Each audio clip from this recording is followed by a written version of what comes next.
Good evening, everyone. I'll call this listening session of the Bloomington City Council to order 5:47 on Monday evening. We officially do not have anyone who had called ahead to reserve space. And so as we've done in the past, I think we'll kind of chill here for a few minutes and see if anybody shows up or if anybody wants to just do a walk-in kind of service. And if they don't, we'll give them, like I said, we'll give them a few minutes and then we'll adjourn. But I think we will do that. And a reminder also, as we sit here, we are officially in a meeting that's being recorded. So no shop talk. So. We'll sit here and stare awkwardly. Stare awkwardly. We have one coming down the hall. Very good. Adjourn. I was going to say that.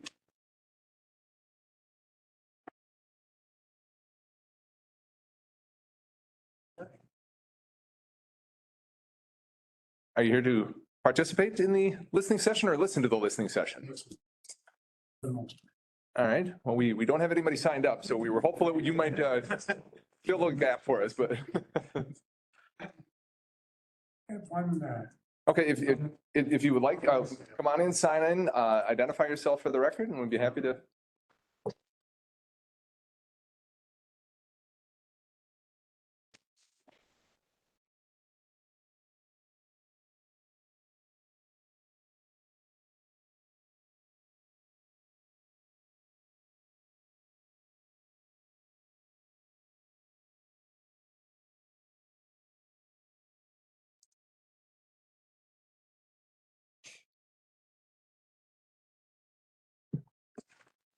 Okay, tonight you're talking about, it's not a hearing, but it's a discussion, I guess. It's a point 2 or number 2 item regarding social media and comments and communications in general. One suggestion I would have is somebody look into actually putting the agendas, stripped of all the how to participate and all that, but just the basic agenda items in the paper and come up with some kind of tacit agreement that unless there's something that's an emergency, that at least there be a 2-week notice.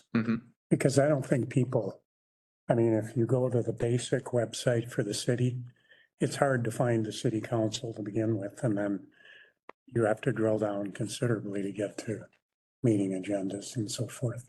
So I just think that, assuming that, particularly if we're looking at 2 positions or 1.5 positions or something like that, that might cost up to $250,000.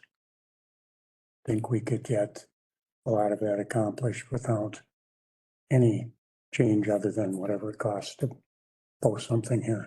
Appreciate that. A couple of things, and I agree. It's something to think about and consider. The deadline for the Sun Current, and I would turn to Diane, might know a little bit better than I, but I think it's a good 10 days before or a week before.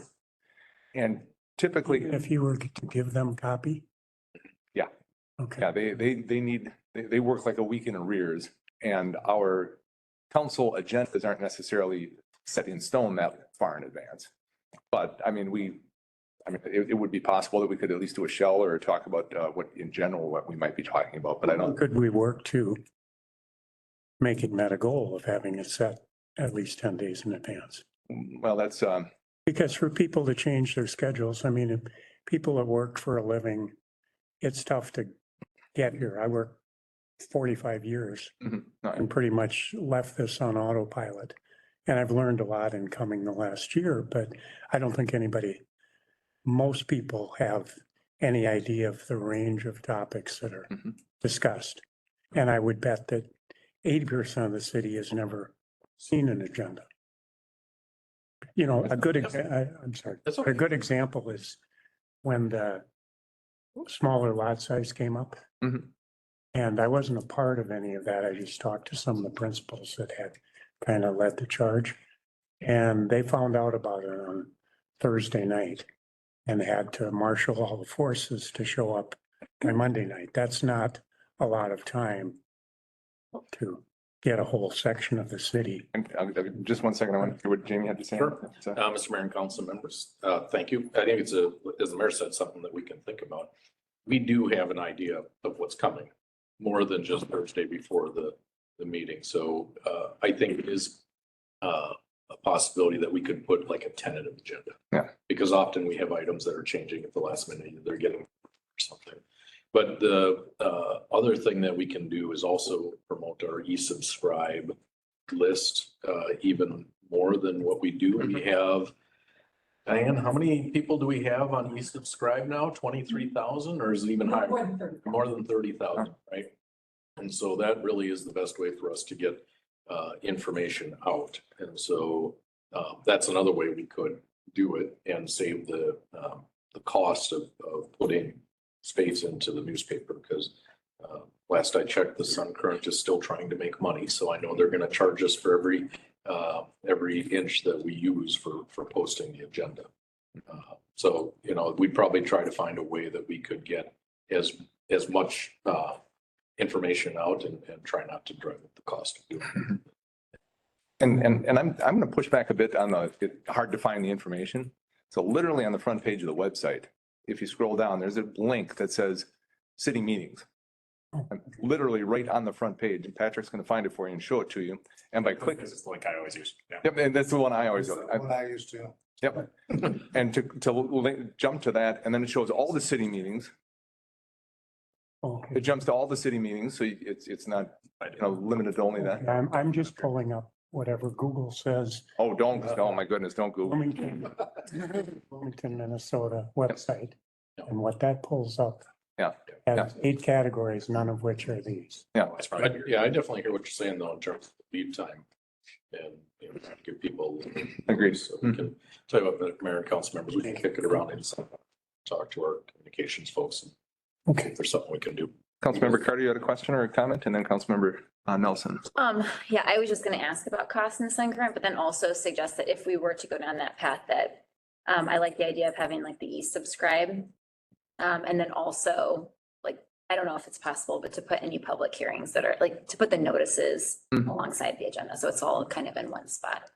If you sign up currently for the e-subscribe, you automatically get a notification when the agenda is published. Yep, yeah. I mean, even if we don't get the agenda in the paper, even if we put some promotions about our e-subscribe to find the council meeting agendas. Melissa?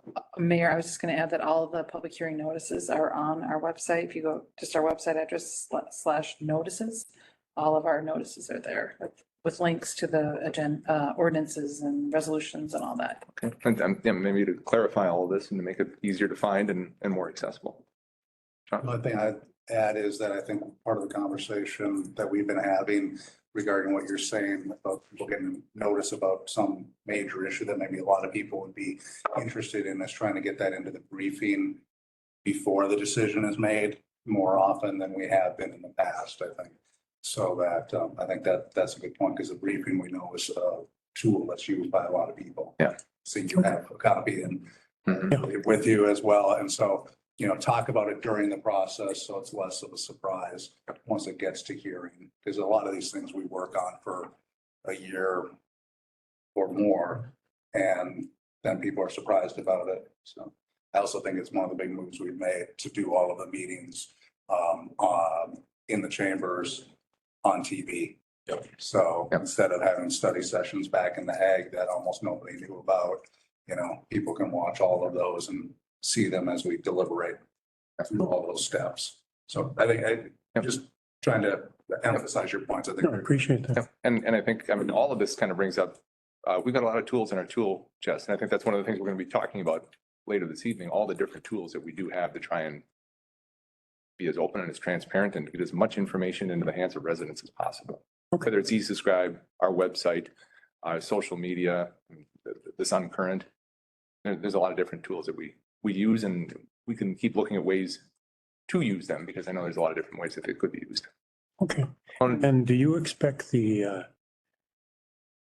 this agenda item will eventually become a public hearing as well, so you get formal comment from the community? Or do you anticipate this being once and done, kind of just here's what we're doing and here's what we've done. I think that this is a report to the council and recommendations to the council, and I don't think it requires any formal action beyond, a resolution, or not a resolution, but a motion to adopt by the council.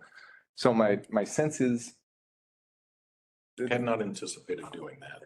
had not anticipated doing that. It's always up to It council. just seems odd that a communication vehicle wouldn't be designed to gather input as well. Gather communication, it's a good point.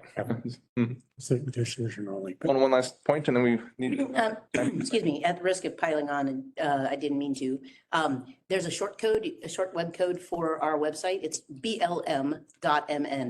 That probably takes you less time to type in than a Google search. So if you want to bookmark that, then you'll always get to that front page that Patrick showed you. And it's really easy to remember, blm.mn. Yeah. Okay, well, thank you so much. Appreciate it. thank you.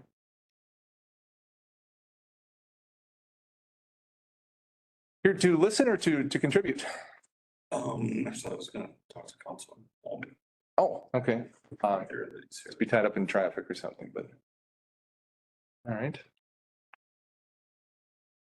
We'll give it to the top of the hour. How about that? Got someone to text them and see. Yeah, we can give him a shout. See what we can do. Let's all text them at once. We're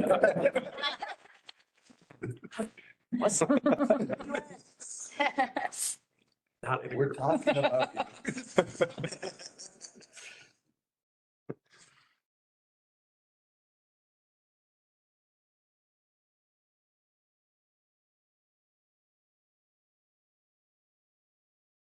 Well, I guess I'll just bring up the topic to you guys in general. All right. Response.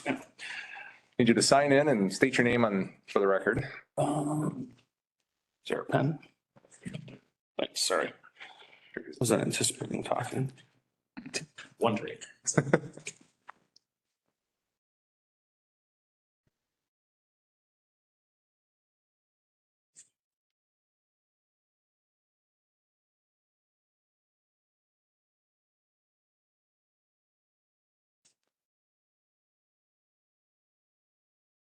Thank you so much. Yeah, of course. List 10313 Fifth Avenue South, Bloomington, Minnesota 55420. What's the best avenue to work with as far as group homes in neighborhoods and dealing with issues, surrounding it? I mean, basically, our backyard is basically turned into a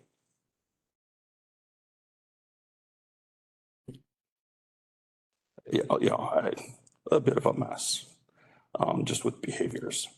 And so now people aren't, none of us even want to go in our backyard. So does your backyard abut the backyard of a? Yeah, all of us are around it and, it's turned into threats and, my wife's out there planting flowers and, walks in the house and says, I don't know what's going on. And it's, to your zoning, a residential area is not a profit center. Our happiness and our being able to enjoy our backyards should not be dependent on a company appropriately staffing, appropriately training, appropriately accounting for the business that they're conducting. And it's just, and they're, who do you work with? How do you, I just don't even feel like it's appropriate. Jamie, who'd be the person? Well, Mike, can I ask a couple questions? Have you approached the manager on site or the owner of that particular group home to talk about your concerns? Well, I feel like they're absentee business people because they live in the North Metro. So it's like, well, okay, do your business up in the North Metro where you're close to it and you can respond to it. But, running your business out of North Metro and South Metro, you're not even close. Do you know if it's a county licensed facility or a state licensed? That's just it. I mean, we have no insight into the facility. I mean, I went to go do a property search to see who it is, and it's underneath two people's names. So it's not even registered as a business. So you don't even know where to go. So if you want to give us the address, we can have our code enforcement staff follow up on it. With the group homes are really, the local control over group homes is very restricted, both primarily by the state. So we are not allowed to zone them out of existence. And other than ensuring that they comply with our code enforcement rules, or that, they're not housing more people than is allowed within the zoning, there's very little influence that we can have to say they can't be here. And our staff is really good at working with the on-site managers, make sure that neighbor issues are addressed. So if we can just get the information and we can have our staff follow up with them. Okay, well, just so you guys know, it's happening so often. I've got a recording, so you can enjoy what we are dealing with weekly. I mean, like, our summer is ruined. And, we live in Minnesota. We want to be outside. I mean, so I'll send you a recording so you can see what it's like to live in Bloomington. I'm sorry that you have to put up with that. I mean, nobody likes to have bad neighbors. Bottom line, It's not a neighbor. well, but It's business. yeah. Neighbors can be businesses. I grew up across the street from a business, and it was not a good situation. They were not good neighbors. I'm just, See that, and Yeah. they should, that shouldn't happen within a neighborhood. I'll say it that way. yeah. Okay. Thank you. Will you, do you have the address for the house, or do you just? Yeah, I can, when I send out the link, I'll give you the address on it. But Sounds good. Thank Thanks. you. Thanks much.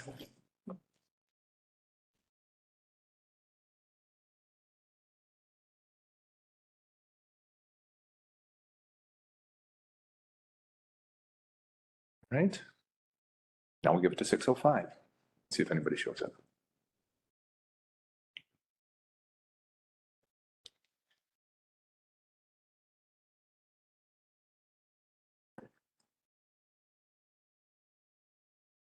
The healthy dinner. Hmm? The healthy dinner. I had a healthy lunch. There you go. It's all about balance. Right. Sugar to get through the meeting. I needed to make it through. Oh, that goes.